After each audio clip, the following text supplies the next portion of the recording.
在路上炸火了。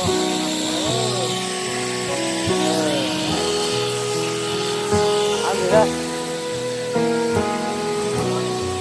Mau nyanak ah pizza? Hah? Mới ở tự nói bằng học bằng nó bằng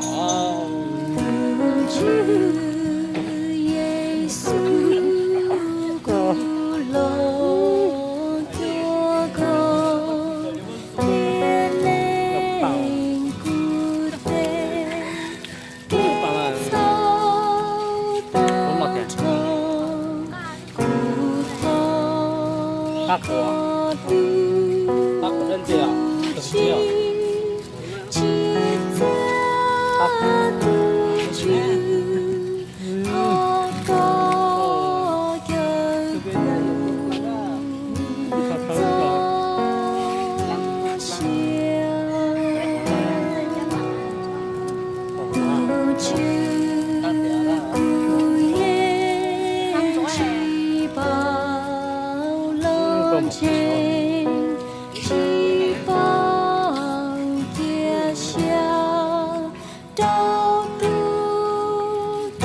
，txhua. Ô, cho nó ra một lúc sọc nữa.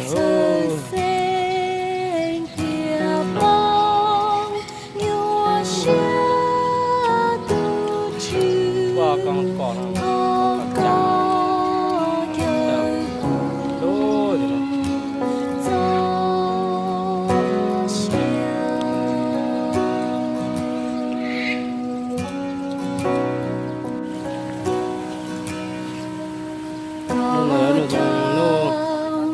Thì nó phụ trợ sai chơi giảm cho. Bây giờ nó bây giờ nó thành nó phải la.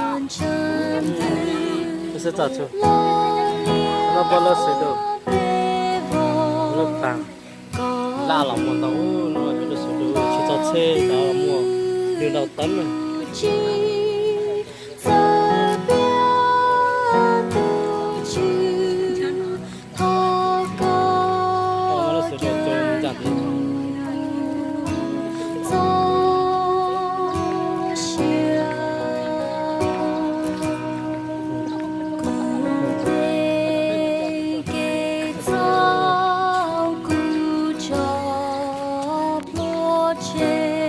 那个糯米只觉得滑头，早自己说。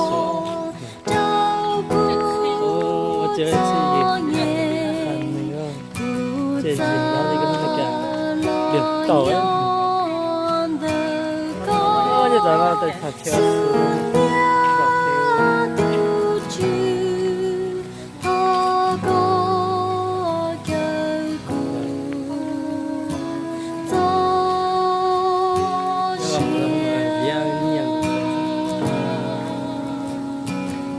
他就觉得你要去上海，有啥子么样都没见，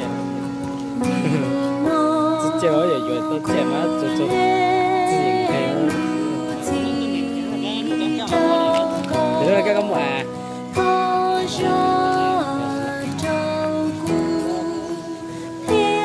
我就啊，我说呀，这酒吧。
我找了呢，找的，找。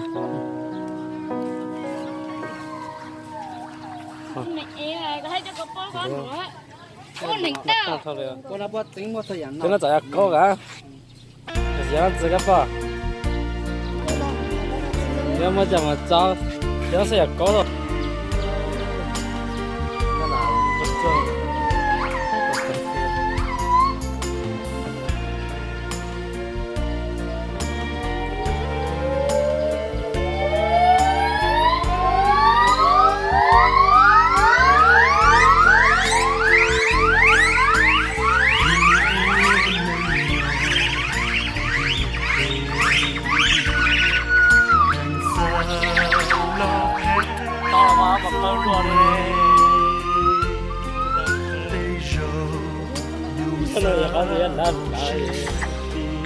？thấy chưa?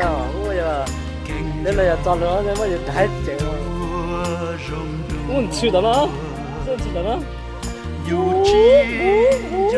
Cho nên nó sẽ qua đâu chỉ là chuột cái đấy, bây giờ chuột đấy chứ cả. Ôi, tao này chịu.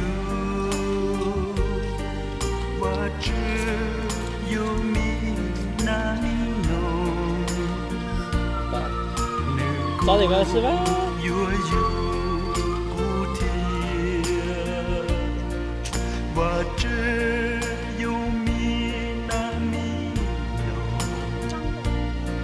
Nó đã nó bắt đầu xong là gì à?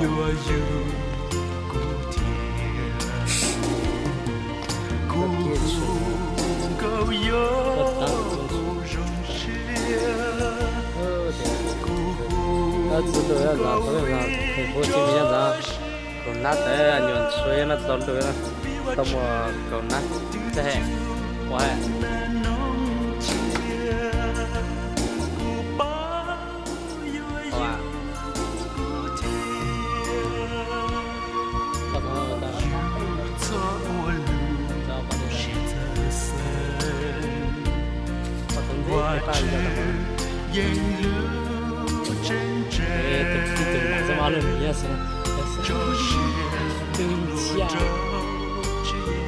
Nó giá là tầm ít nguyên chân là đủ là tầm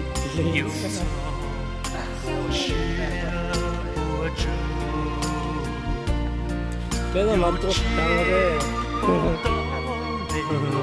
bây giờ người ta sẽ nghĩ là sẽ nó đi tới前面干的không qua sự khó chát đấy ba dê bọc cái ha mà sắp đi sao bây giờ thằng chơi bơm một chuyện bao nhiêu à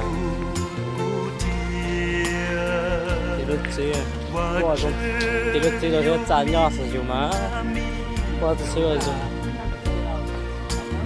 trên này dùng đi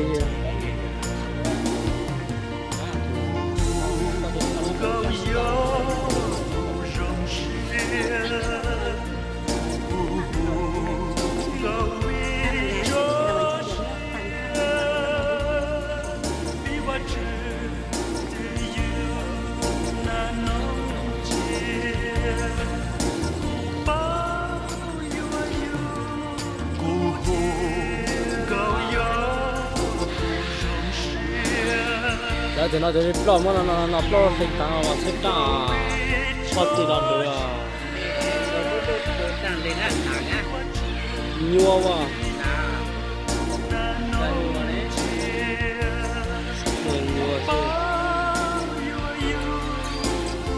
tao quay vô đây là tao lọt cá lên đây mà rồi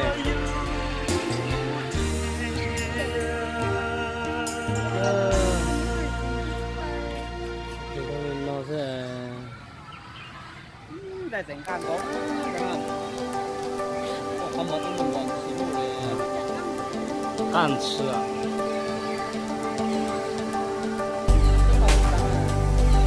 家长得好给他拿吧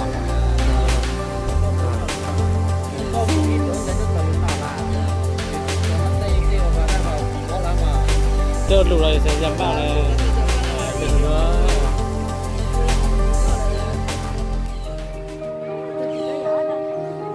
咋抓？你这个抓的多。